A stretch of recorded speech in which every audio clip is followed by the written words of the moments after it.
adik-adik SMP dan SMK Kristen Elim. Berjumpa kembali bersama Kak Vivi pada pagi hari ini. Kita mau merenungkan firman Tuhan bersama-sama pada pagi hari ini. Kita mau sama-sama buka dalam kitab Kolose pasal 3 ayat yang kelima. Bunyi firman Tuhan, Kolose pasal 3 ayat yang ke-13.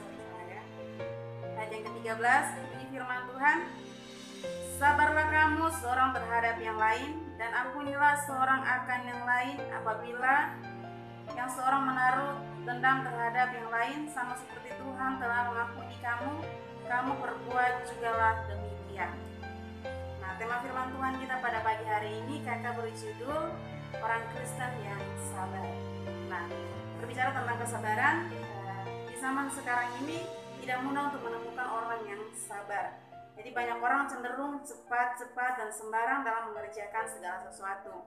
Atau ketika dalam masalah dan pergumulan, kita sering mendengar nasihat yang mengatakan ketika kita mengalami masalah, pasti ada orang yang berkata kepada kita, sabar. Nah, di sini pasti kita merespon kembali bahwa kesabaran itu pasti ada batasnya. Pasti semua orang pasti mengalami hal seperti itu. Jadi kita belajar bersama-sama kira-kira sebenarnya apa itu kesabaran. Nah, kesabaran adalah ketenangan hati dalam menghadapi cobaan. Kesabaran adalah lawan dari kemarahan yang tidak pada tempatnya. Jadi kemampuan untuk menahan diri dalam menghadapi situasi sulit. Jadi kita harus memiliki sifat tenang, tabah, tidak tergesa-gesa atau terburu-buru. Jadi ketika orang lain marah atau menyakiti atau berbuat jahat kepada kita, tanpa pikir panjang kita ingin segera membalasnya. Jadi kita sebagai manusia pasti ketika orang lain berbuat jahat kepada kita, kita pasti ingin membalasnya. Kita tidak memiliki kesabaran dalam kehidupan kita. Tapi pada pagi hari ini kita belajar bersama-sama, kita sebagai orang-orang Kristen, kita harus memiliki hati yang sabar. Jadi ketika orang lain berbuat jahat kepada kita, kita tetap sabar. Jadi apa bedanya kita dengan orang dunia jika kita mengalami hal demikian?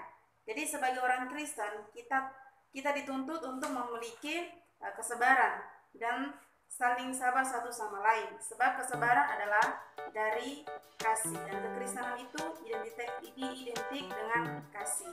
Coba kita buka dalam kitab 1 Korintus pasal 13.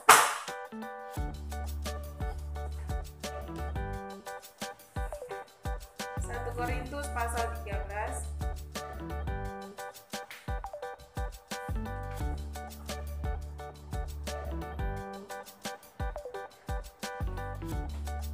Ayat yang keempat, bunyi firman Tuhan, kasih itu sabar, kasih itu murah hati, ia tidak cemburu, ia tidak memegahkan diri dan tidak sombong.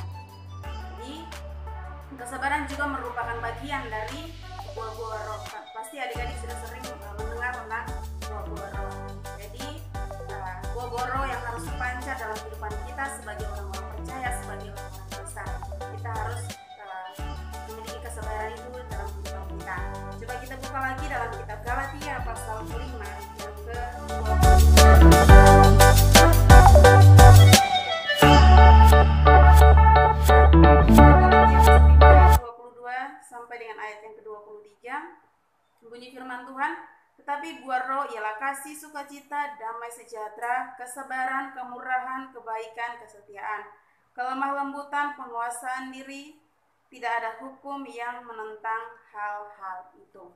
Jadi firman Tuhan sendiri katakan kepada kita harus memiliki buah-buah roh ini dalam kehidupan kita sebagai orang-orang percaya, sebagai orang-orang Kristen. Jadi kita mengaku diri sebagai orang Kristen atau pengikut Kristus, tapi kita tidak punya kesabaran, maka kita perlu bertobat. Dengan kesabaran, seorang dapat melihat hal-hal yang positif di tengah-tengah kesukaran sekalipun. Jadi bahkan banyak orang Kristen yang tidak sabar menantikan pertolongan dari Tuhan, dan akhirnya mereka pun tidak mengalami berkat-berkat Tuhan. Nah, di sini kita melihat bahwa kesabaran adalah kunci untuk sebuah hubungan kerjasama yang baik. Jadi kita harus memiliki kesabaran itu dalam kehidupan kita setiap hari. Coba kita buka lagi dalam kitab Amsal pasal yang ke-15. Kitab Amsal pasal 15 ayat yang ke-18, bunyi firman Tuhan, si pemarah membangkitkan pertengkaran, tetapi orang yang sabar memadamkan perbantahan. Nah, dalam kitab Amsal pasal 15 ayat 18 itu katakan kepada kita, si pemarah membangkitkan pertengkaran, tetapi orang yang sabar memadamkan perbantahan. Jadi marilah kita belajar untuk memiliki hati yang sabar. Jadi ketika orang lain menyakiti kita, berbuat jahat kepada kita, kita harus sabar dalam keadaan apapun. Jadi pertengkaran dan permusuhan seringkali terjadi ketika ada pihak yang tidak sabar atau mudah tersulut emosi. Oleh karena itu, marilah kita pegang firman Tuhan pada pagi hari ini tentang kesabaran. Jadi kita harus memiliki kesabaran itu dalam kehidupan kita setiap hari sebagai orang-orang Kristen. Karena kesabaran itu sangat luar biasa bagi kita. Jadi kita sebagai orang-orang Kristen, kita dituntut untuk harus memiliki kesabaran itu dalam kehidupan kita setiap hari. Nah, sebagai ayat penutup, kita mau buka dalam kitab Pengkhotbah